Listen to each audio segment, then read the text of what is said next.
Who else wants no more sleepless nights? And who else wants to say, I passed? This is Dr. Howard Rosenthal. Thanks for scoping out my channel. Remember to subscribe and hit that like button if you are into counseling. Now, in this program, I will acquaint you with 32 key concepts to raise your score and get you started at the speed of light.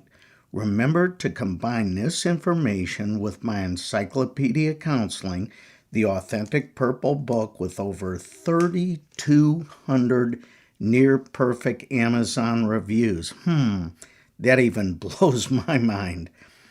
Also with my new 2024 Amazon bestseller Master Lecture Series Orange Book that contains all the information from my wildly successful fabled CD program, now beefed up and greatly expanded with countless updates, and my Human Services Dictionary packed with must-have definitions just a fingertip away. So here's some tiny test hints to help raise your exam score in a big way. Human growth and development. Sibling rivalry occurs when children within a given family are competitive or fight with each other. That's first hint. 2. A counselor providing supervision on a job-by-job basis relies on a variable ratio schedule of reinforcement. 3. Jean Piaget created a 4-stage cognitive development theory. 4. Carl Gustav Jung, that's Jung, popularized the notion of individuation. Now let's talk about some hints for social and cultural diversity. 5.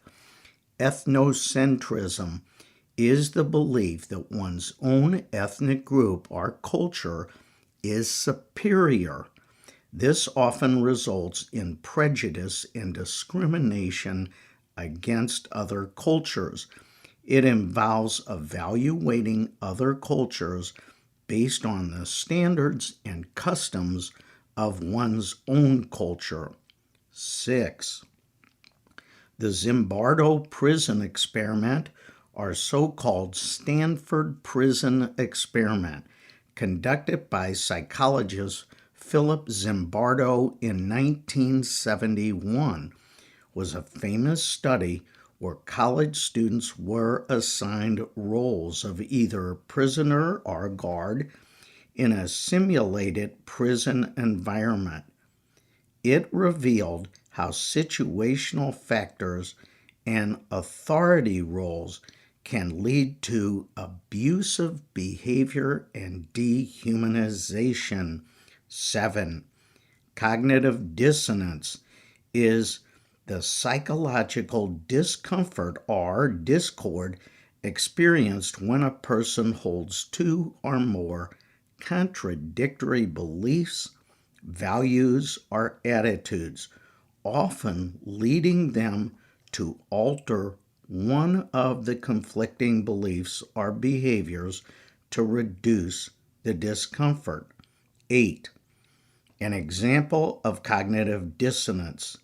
A person who smokes or vapes knows it is harmful, but justifies it by saying they have a really good diet or their good genes will protect them. Counseling and helping relationships. Number 9. A counselor says to the client, "Every woman reminds you of your mother." This is an example of interpretation, and it's very popular with psychodynamic and psychoanalytic therapists. Number 10, systematic desensitization, a form of behavior therapy intended to treat phobias aka morbid fears, was created by psychiatrist Joseph Wolpe, that's Wolpe.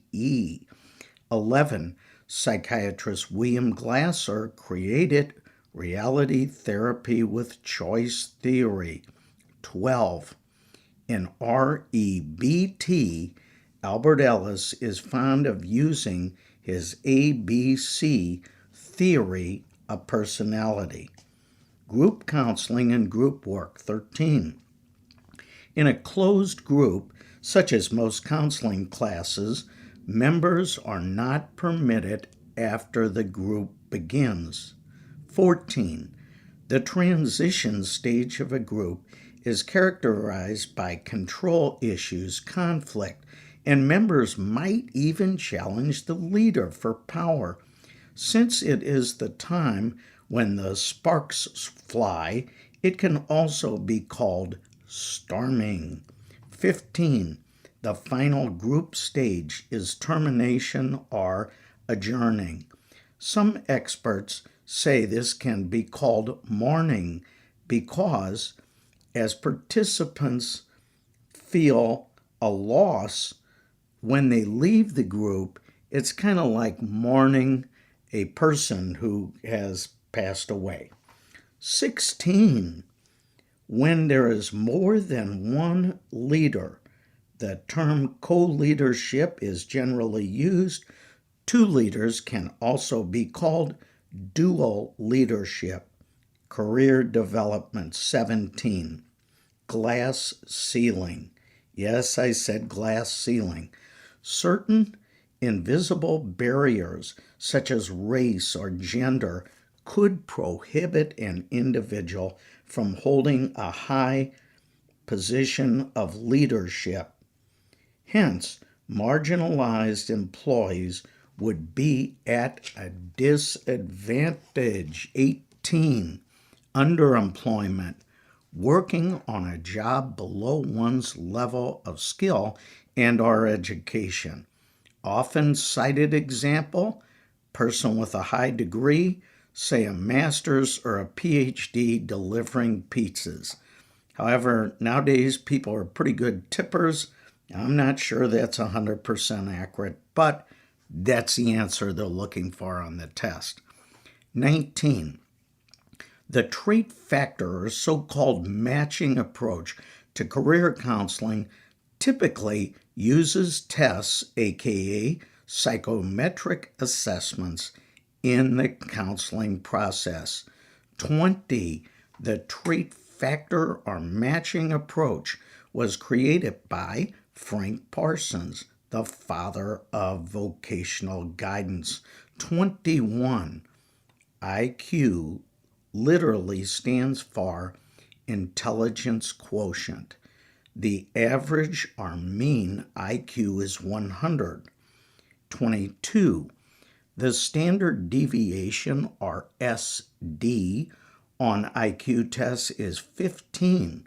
Therefore, approximately 68% of the population will score between 85 and 115 on an IQ test.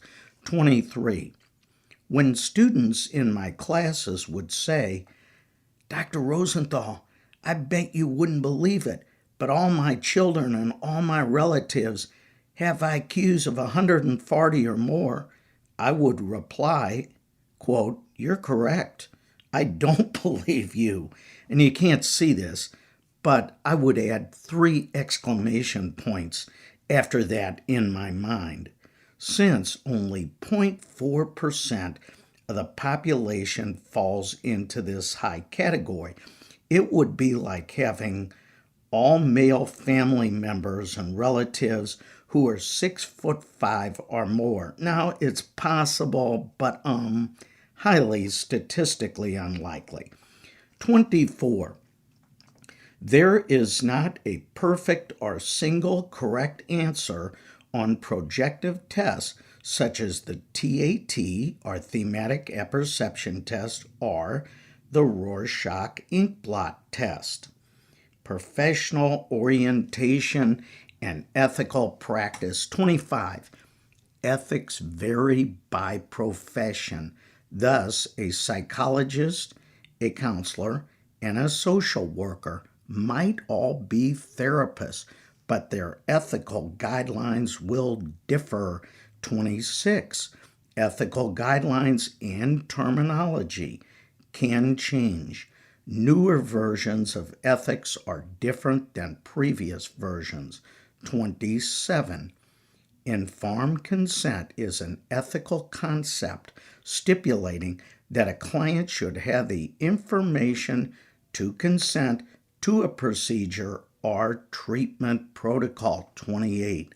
Relative confidentiality, limits of confidentiality, and exceptions to confidentiality all mean that there are times when you should break or breach confidentiality, such as when a client is going to hurt themselves or somebody else. Research and program evaluation. 29. The case study, originally popularized by Freud and Piaget, uses a single person. 30. The case study can be called N=1 research on your exam. 31. In a true experiment, all the subjects are picked via random sampling.